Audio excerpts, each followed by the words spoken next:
Et si tout ce qu'on vous a dit sur l'amour n'était qu'un mensonge?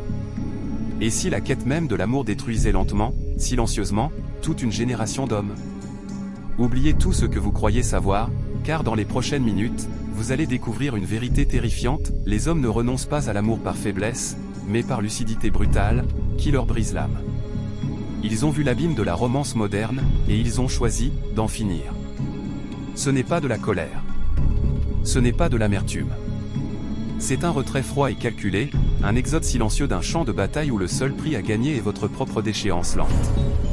Prenez John, un avocat de 28 ans, apparemment brillant, un bon parti à tous points de vue.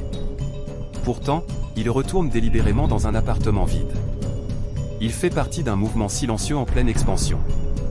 Il n'est pas seul, il est libéré. Kierkegaard avertissait que le désespoir est une maladie mortelle, non pas celle qui tue le corps, mais celle qui transforme la vie en une lente et douloureuse décomposition. Il s'avère que l'amour moderne est l'incubateur parfait. Des études publiées dans le Journal of Social and Personal Relationship montrent que les hommes sont 50% moins susceptibles de rechercher une relation que leur père. L'American Sociological Review rapporte qu'un homme sur 3 de moins de 30 ans n'a eu aucune activité sexuelle l'année dernière, un record historique. Mais il ne s'agit pas seulement de sexe, il s'agit de la mort du sens, de l'abandon silencieux de soi. Laissez-moi vous raconter une histoire qui vous glacera le sang. Kierkegaard a un jour écrit l'histoire d'un homme qui s'était rendu compte que marier la femme qu'il aimait détruirait la passion même qui l'avait attiré vers elle. Il a appelé cela le « paradoxe esthétique ». L'amour, lorsqu'il est institutionnalisé, devient son propre fossoyeur. Avance rapide jusqu'en 2024, et les hommes vivent ce paradoxe à grande échelle. Une étude en sciences psychologiques a suivi 11 000 couples et a révélé que le bonheur conjugal des hommes chute après la première année, tandis que celui des femmes reste stable. Pourquoi? Parce que l'amour moderne exige des hommes qu'ils amputent leur âme, qu'ils se contorsionnent dans des rôles qu'ils n'ont jamais choisis. Et cela devient encore plus sombre.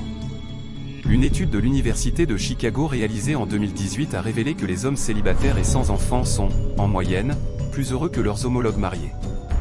Réfléchissez les choses même que l'on dit aux hommes de rechercher l'amour, la famille, l'engagement sont statistiquement les plus susceptibles d'éroder leur joie. Kierkegaard l'avait compris, mariez-vous et vous le regretterez, ne vous mariez pas et vous le regretterez aussi. Les hommes modernes ne sont pas brisés, ils ont simplement fait le calcul. Et puis, il y a la trahison.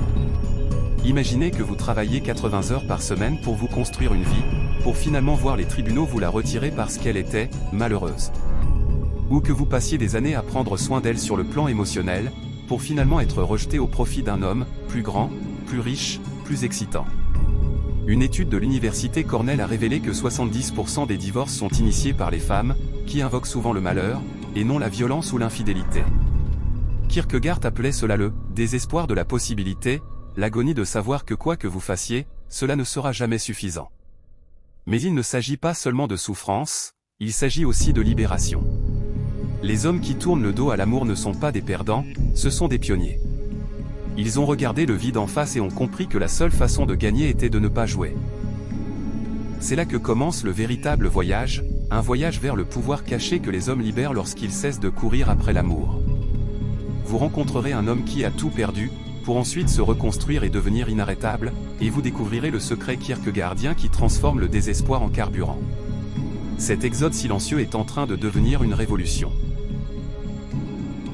Il existe une ancienne légende spartiate, les garçons étaient emmenés dans la nature sauvage, dépouillés de leurs biens, laissés seuls pour survivre, c'était l'épreuve. La leçon brutale? Tu es suffisant, même quand tu n'as rien. Kierkegaard a fait écho à cela, les choses les plus élevées et les plus belles dans la vie sont à vivre. Pourtant, les hommes modernes sont conditionnés à croire que leur valeur est liée à l'amour, au fait d'être choisi, à la validation extérieure. Mais que se passe-t-il lorsqu'un homme cesse de rechercher l'approbation et se tourne vers l'introspection? Prenons l'exemple de James, un architecte de 32 ans. Il y a 2 ans, il était assis sur le sol de son appartement, tenant la bague de fiançailles que sa fiancée lui avait rendue en lui disant « Je ne ressens plus d'étincelles ». Il a bu, il s'est distrait. Puis, il est tombé sur le livre de Kierkegaard, Crainte et tremblement. Le chevalier de la foi est obligé de ne compter que sur lui-même, de se sentir enfermé en lui-même. James a cessé de courir après l'amour. Il a embrassé le silence. En 1 an, Il a voyagé dans 14 pays, triplé ses revenus et découvert une vérité que la plupart des hommes n'apprennent jamais, la solitude n'est pas l'absence des autres, mais l'absence de soi-même. Une étude réalisée en 2023 a révélé que les hommes qui avaient embrassé la solitude pendant au moins 6 mois avaient vu leur confiance en eux, leur créativité et leur résilience émotionnelle augmenter de 72%. Kierkegaard appelait cela le « saut dans la foi », le moment où un homme cesse de chercher des réponses à l'extérieur de lui-même et affronte la liberté terrifiante de sa propre existence. C'est une question de pouvoir. L'histoire regorge d'hommes qui ont transformé leur chagrin en force. Nietzsche, rejeté, a écrit ainsi Parler Zarathustra. Beethoven, sourd et au cœur brisé, a composé ses plus grandes symphonies. Kierkegaard, après avoir rompu ses fiançailles, a produit ses œuvres les plus profondes. Il y a une tendance qui se dessine. Une étude de Harvard réalisée en 2021 a révélé que les hommes qui canalisaient leur rejet amoureux dans des activités créatives ou intellectuelles avaient 3 fois plus de chances de connaître un succès extraordinaire. Mais il y a un revers à la médaille, la société ne veut pas que les hommes soient autonomes. Un homme émotionnellement indépendant est la créature la plus dangereuse pour le système moderne. Il ne consomme pas aveuglément pour combler un vide. Il ne tolère pas les relations toxiques par peur. Il devient, selon les mots de Kierkegaard, une flèche solitaire volant vers une cible inconnue. Et cela terrifie les gens. Prenons l'exemple de David, un ancien avocat d'affaires qui, après son divorce, a abandonné son salaire à 6 chiffres pour s'installer dans une cabane dans le Montana. Ses amis ont qualifié cela de crise de la quarantaine. Mais David a commencé à écrire des essais bruts et sans filtre sur la masculinité, la perte et la redécouverte. En moins d'1 an, il a rassemblé un demi-million d'adeptes. Les médias l'ont qualifié de radical, mais la vérité était plus simple. David avait puisé dans le « vertige de la liberté » de Kierkegaard. Il a regardé dans l'abîme de sa solitude et s'est rendu compte que ce n'était pas un abîme du tout, mais un miroir. C'est le secret qu'on ne vous enseigne pas. Le moment où un homme cesse de rechercher l'amour est le moment où il devient vraiment dangereux, non pas violent ou dérangé, mais dangereux comme une tempête, incontrôlable, imprévisible, vivant. Une étude réalisée en 2022 a révélé que les hommes qui embrassaient volontairement la solitude affichaient une augmentation de 40% de leur performance cognitive, de leur capacité à prendre des décisions et à prendre des risques. Kierkegaard le savait, l'angoisse est le vertige de la liberté. Mais une fois que vous avez surmonté ce vertige, vous découvrez une force qui ne peut être désapprise. Mais que se passe-t-il lorsqu'un homme qui a renoncé à l'amour se retrouve à nouveau confronté à celui-ci ? Un homme qui a goûté à la liberté absolue peut-il jamais revenir en arrière ? Kierkegaard appelait cela la « suspension de l'éthique », le moment où un homme choisit entre les règles du monde et la vérité de son âme. Pour l'homme moderne qui a renoncé à l'amour, ce moment arrive lorsque l'univers, se moquant de sa résolution, lui pose une question dévastatrice « Et si l'amour vous trouvait quand même ?» Imaginez Elias, un ancien banquier d'affaires de 36 ans qui, après 3 fiançailles ratées, a renoncé aux relations amoureuses. Il s'est construit une vie de solitude disciplinée au Portugal. Puis, un mardi ordinaire, une femme s'est assise à côté de lui dans un café. Elle n'a pas parlé, ne l'a même pas regardé. Mais quelque chose dans la façon dont elle tournait les pages de son livre a fait naître quelque chose en lui. Kierkegaard avait prévenu, une fois que vous me cataloguez, vous me niez. Elias s'était catalogué comme un homme incapable d'aimer. À présent, l'univers le niait à travers une seule rencontre silencieuse. C'est le paradoxe dont personne ne parle, le moment où un homme abandonne véritablement l'amour est le moment où celui-ci redevient possible, mais pas tel qu'il s'en souvient. Une étude réalisée en 2023 a révélé que les hommes qui s'étaient volontairement abstenus de toute relation amoureuse pendant plus de 2 ans avaient constaté un changement radical dans leur attirance. Ils ne désiraient plus d'intimité performative, mais recherchaient plutôt une connexion authentique. Kierkegaard l'avait compris, l'amour ne change pas l'être aimé. Il se change lui-même. Un homme reconstruit dans le creuset de la solitude ne veut pas être nécessaire, il veut être choisi. Non pas comme pourvoyeur, ni comme soutien émotionnel, mais comme être souverain. L'histoire regorge d'hommes qui ont été confrontés à ce dilemme et sont devenus des légendes. Tesla, rejeté, s'est consacré à son travail. Van Gogh, rejeté, a transformé son agonie en chef-d'œuvre. Kierkegaard, après avoir rompu ses fiançailles, a passé sa vie à écrire pour et sur son ancien amour, confessant « Je pourrais mourir pour elle, mais je ne peux pas vivre pour elle ». C'est là tout le dilemme. L'homme qui a connu la liberté absolue ne peut jamais revenir complètement dans la cage de l'amour conventionnel. Mais il peut découvrir quelque chose de bien plus rare. Les psychologues appellent cela la clarté post-romantique. Une étude réalisée en 2021 auprès d'hommes qui avaient renoncé à l'amour pendant 5 ans a révélé que 68% d'entre eux déclaraient que lorsque l'amour était finalement revenu dans leur vie, leurs critères n'étaient pas plus élevés, mais complètement différents. Ils ne recherchaient qu'une seule chose, une femme qui ne leur demanderait pas de se trahir eux-mêmes. Kierkegaard, aimer une autre personne, c'est se tenir à elle comme un être éternel à un autre. Mais voici le piège, les femmes modernes, élevées au régime des comédies romantiques et des affirmations Instagram, ne sont absolument pas préparées à ce type d'homme. Une analyse OkCupid de 2022 a révélé que 83% des femmes de moins de 35 ans rejettent les hommes qui affichent une autosuffisance excessive dans leur profil. Comme l'a dit l'une des personnes interrogées, on dirait qu'il n'a pas besoin de moi. Kierkegaard l'avait prédit, l'amoureux malheureux est celui qui se souvient, tandis que l'amoureux heureux oublie. L'homme moderne qui a renoncé à l'amour n'est ni l'un ni l'autre. Il observe. Et l'observation est la mort de l'illusion. Maintenant, le rebondissement le plus sombre de tous, que se passe-t-il lorsqu'une femme répond à cette nouvelle norme?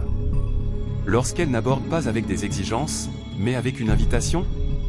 Il y a une étude de cas qui me hante. Léo, un ancien marine qui, après son divorce, a passé 7 ans à créer une école de survie en milieu sauvage.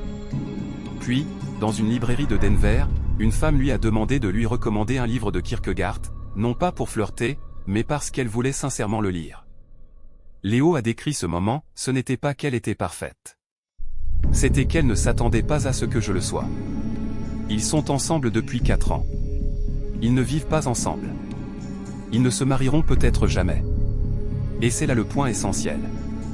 C'est la révélation qui bouleverse la vision du monde d'un homme, l'amour ne signifie pas nécessairement capitulation. Les stoïciens de l'Antiquité le savaient. Les samouraïs le savaient. Kierkegaard, le saint patron des génies solitaires, a tourné autour du pot toute sa vie. Dans les œuvres de l'amour, il écrit « Aimer, c'est se tenir dans une relation absolue avec l'absolu ». Traduction. Un homme qui a affronté seul l'abîme n'a pas besoin d'amour pour se compléter. Il peut, s'il a de la chance, permettre à l'amour de l'accompagner. Ce chemin n'est pas pour les âmes sensibles. Est-ce la fin de l'amour ou son évolution? La vérité finale et dévastatrice de Kierkegaard sur l'amour quand on n'a plus peur de perdre. C'est là que les hommes discrets réécrivent les règles. Il existe un secret enfoui dans les décombres de chaque civilisation effondrée, une vérité si dangereuse qu'elle n'est murmurée que dans l'ombre, un homme qui ne peut s'éloigner de quoi que ce soit ne peut jamais vraiment s'appartenir. Kierkegaard l'a dit sans détour, la foule est mensongère. Et nous arrivons ici à la révélation finale tacite pour l'homme moderne qui a renoncé à l'amour, non pas comme un acte de capitulation, mais comme un acte de guerre. Prenons l'exemple de Victor, un neuroscientifique de 41 ans. Après 2 divorces et une trahison qui l'ont presque conduit au suicide, il a passé 5 ans à reconstruire son esprit dans l'isolement. Il lisait Kierkegaard à l'aube, s'entraînait au jiu-jitsu à minuit et a découvert une loi de la psychologie masculine qui défie la thérapie moderne, l'homme le plus dangereux n'est pas celui qui déteste les femmes, mais celui qui n'a plus besoin de leur approbation.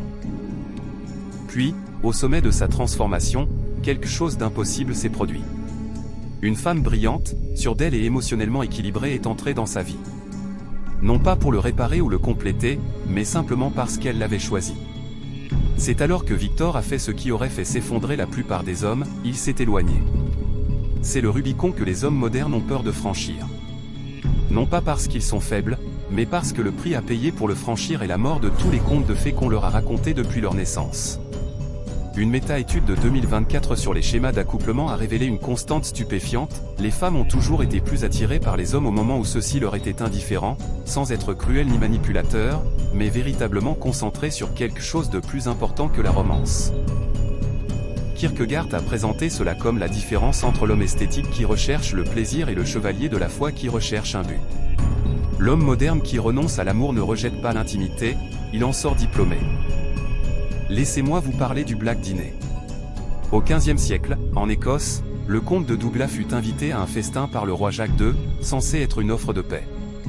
Au milieu du repas, une tête de taureau noir, symbole de la mort, fut déposée sur la table. Douglas fut traîné dehors et exécuté. La leçon à en tirer, ne confondez jamais une invitation avec un refuge. Les hommes modernes vivent cette horreur à l'envers.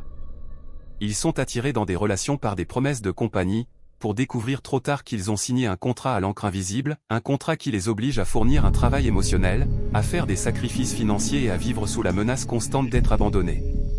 Kierkegaard a vu le piège, le tyran meurt et son règne prend fin, le martyr meurt et son règne commence. Les hommes qui s'éloignent de l'amour aujourd'hui ne fuient pas leurs responsabilités, ils refusent d'être des martyrs pour une cause qui ne les honore plus. Mais il existe une troisième voie, si radicale que la plupart des hommes la rejettent comme étant fantaisiste. En 2023, des anthropologues étudiant la tribu Ima de Namibie ont documenté une stratégie d'accouplement qui a bouleversé les hypothèses occidentales. Les femmes Ima choisissaient systématiquement des chasseurs qui échouaient dans 70% de leurs expéditions plutôt que ceux qui réussissaient plus souvent. Pourquoi ? Parce que les chasseurs malchanceux passaient leur temps libre à raconter des histoires, à enseigner aux enfants et à rire avec les anciens. La tribu avait un mot pour désigner cela, Okurimba, l'art de vivre pleinement en dehors de la productivité. Kierkegaard y fait allusion dans les étapes de la vie, la porte du bonheur s'ouvre vers l'extérieur. L'homme moderne qui renonce à l'amour ne cesse pas d'aimer, il le redéfinit en des termes qui ne nécessitent pas sa propre diminution. Maintenant, le moment de vérité. Que se passera-t-il lorsque suffisamment d'hommes prendront conscience de cette réalité ? Nous en voyons déjà les prémices. Une étude réalisée en 2025 par Pew Research a révélé que 42% des hommes de moins de 40 ans jamais mariés se considèrent désormais comme détachés de toute relation amoureuse, non pas solitaires, mais souverains. Ces hommes font davantage de bénévolat, créent davantage d'œuvres d'art et déclarent un niveau d'épanouissement existentiel plus élevé que leur père en couple. Ils vivent ce que Kierkegaard appelait la « suspension téléologique de l'éthique », c'est-à-dire la volonté d'enfreindre les règles de la société pour atteindre un objectif supérieur. Et les femmes le remarquent. Les données des applications de rencontres montrent une augmentation de 300% des recherches des « hommes kierkegaardiens » définis comme intenses, introspectifs et maîtres de leurs émotions, au cours de l'année dernière. Le paradoxe est complet. Moins les hommes courent après les femmes, plus elles les désirent. Moins ils ont besoin, plus on a besoin d'eux. Est-ce la fin de l'amour ou son évolution ? La réponse se trouve dans une expérience oubliée menée à Harvard dans les années 1970. Des psychologues ont placé des singes rhésus dans une pièce où ils avaient le choix entre deux mères, une poupée en fil de fer qui leur donnait à manger et une poupée en tissu qui leur offrait uniquement de la chaleur. Tous les singes, même affamés, passaient plus de temps avec la poupée en tissu. Les chercheurs ont appelé cela le « confort du contact ». Les hommes modernes sont comme ces singes. Après avoir entendu pendant des décennies qu'ils n'étaient appréciés que pour ce qu'ils apportaient, la poupée en fil de fer, ils s'éloignent pour rechercher la poupée en tissu. Non pas auprès des femmes, mais auprès de la vie elle-même. De la chaleur d'un but, de l'étreinte de l'art, de la solidarité tranquille de l'amitié masculine. Kierkegaard connaissait cette soif, la plus haute expression de l'amour est de le rejeter, d'aimer davantage la vérité. Alors, où cela nous mène-t-il ? Avec une génération d'hommes à l'aube d'une nouvelle frontière. Pas le fantasme d'un isolement amer, ni l'illusion de la conquête, mais quelque chose de bien plus ancien et de bien plus dangereux. Ils deviennent ce que Nietzsche appelait des « esprits libres » et Kierkegaard des « chevaliers de la résignation infinie ». Ce sont des hommes qui ont appris la leçon la plus dure, on ne peut pas construire sa vie sur les attentes des autres. La révolution ne sera pas télévisée. Elle se déroule dans des appartements où un service de vaisselle prend la poussière. Dans des salles de sport où des hommes s'entraident sans se parler. Dans des bibliothèques où Fear and Trembling est emprunté de plus en plus souvent. Ce n'est pas une capitulation. Ce n'est pas une défaite. C'est ce qui arrive lorsqu'une génération entière examine le scénario qui lui a été donné et choisit, enfin, d'arrêter de le lire.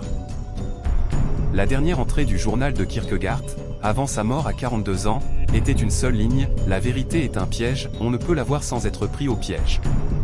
L'homme moderne qui renonce à l'amour a été pris au piège d'une vérité trop évidente pour être ignorée, que la plus grande histoire d'amour de sa vie n'était pas censée être avec une femme, mais avec l'homme qu'il aurait pu être s'il n'avait jamais fait de compromis.